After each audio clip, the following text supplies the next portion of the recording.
The reflection. Lena had never been afraid of mirrors. As a child, she'd spend hours staring at her reflection, fascinated by the way her eyes followed her every movement, her smile always mirroring the one she gave. But now, at 28, mirrors had become something she avoided. Not because she feared them, but because of the memories they dredged up. It started 6 months ago, on a cold winter evening. Lena had moved into a new apartment, a cozy place with wooden floors and high ceilings. It was a fresh start after her breakup with Mark, the man she'd thought she would spend the rest of her life with. She thought a change of scenery would help her heal. The first few days in the new place were uneventful. But then, she started noticing something strange. It was subtle at first, an odd flicker in the corner of her vision when she passed the hallway mirror. At night, when she was alone in her room, she thought she could hear faint whispers from the direction of the mirror, though the apartment was silent except for the hum of the refrigerator. Lena tried to dismiss it. It was just her mind playing tricks, she told herself. It was probably stress, the loneliness, or the strange echo of her old life creeping into her new one. Still, she couldn't shake the feeling that something was off. One evening, after a long day at work, Lena decided to confront it. She stood before the hallway mirror, taking a deep breath, determined to dispel her doubts. She studied her reflection, searching for any sign of trickery, some explanation for the odd sensations she had been experiencing. Her reflection seemed normal. Her brown hair framed her face, and her blue eyes looked back at her with the usual tiredness she had grown accustomed to. But then something happened. The reflection in the mirror blinked. Lena's heart skipped a beat. She froze. She hadn't blinked, but the reflection, her reflection, had. It was a subtle movement, but it was undeniable. It felt like the air in the room thickened, the temperature dropping, as if the mirror was suddenly alive, aware of her. "Okay, I'm just exhausted," she whispered to herself, shaking her head. "It's been a long day."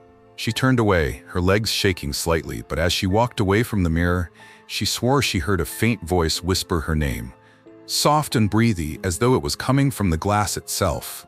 "Lena." She whipped around. The mirror was empty. No strange shadows, no movements, just her. But the unease lingered.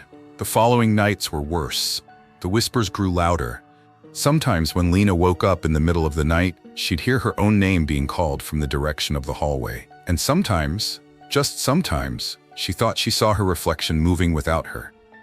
One night, unable to take it anymore, Lena decided to stay up and watch. She propped herself up in bed, staring across the dark apartment at the mirror in the hallway. The moonlight barely lit the room, casting long shadows. Her breath hitched with every passing minute, every creak of the building settling. She told herself she was just paranoid. She had to be. Suddenly, the reflection in the mirror moved, not in sync with her, but independently. The Lena in the mirror stretched her hand out towards the glass. Lena froze in her bed, eyes wide with disbelief. She was certain now. Something was wrong with the mirror. The reflection smiled, but it wasn't her smile. It was cold, twisted, almost mocking. The Lena in the mirror tilted her head, staring at Lena in the bed, a strange gleam in her eyes. Then, slowly, the reflection opened its mouth and whispered, "I'm not her." Lena's blood ran cold. She bolted upright in bed, heart pounding, but the room was silent again. The mirror was still. Her reflection was back to normal, just her. She could feel her hands trembling as she wiped her forehead, drenched in sweat. Was she losing her mind? Had the stress of the breakup finally caught up with her? But that night, the whispers returned. They grew louder, more insistent. "Lena, Lena, come closer." She couldn't take it anymore. The next morning, she called a locksmith to remove the mirror. She had to get rid of it. It was the only solution. When the mirror was gone, Lena thought she could finally breathe easy. The apartment felt quieter, lighter, as if a weight had been lifted from her shoulders. But then, something even more terrifying happened. That evening, while preparing dinner, Lena walked past her bedroom door and glanced at the closet. There, in the dark corner, she saw it. A new mirror, standing on the floor. Her heart dropped. She hadn't bought it. She hadn't even seen it there before. How had it gotten there? Terrified, Lena slowly walked over to it, her eyes unwillingly drawn to the glass. She stared at her reflection, shaking. It was the same as always, but then, just as before, the reflection blinked. and smiled. "Come closer," the reflection whispered. Lena backed away, stumbling. Her mind raced. There was no way. This wasn't happening. She turned to leave the room, but found herself walking toward the mirror instead, as though her body was no longer under her control. "Just a little closer," the voice coaxed.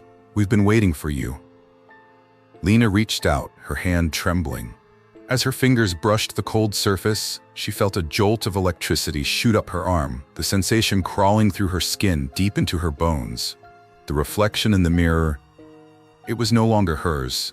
It grinned. Lena tried to pull away, but her hand was glued to the glass, and as she looked into the reflection's eyes, she realized with dawning horror, it wasn't just watching her. It was waiting. Lena disappeared that night. No one ever found her. But in her apartment, the mirror still stands, reflecting her vacant eyes every time someone walks past. And when the moon is full, they say you can hear her whispering, her voice faint and lost. "Lena, come closer."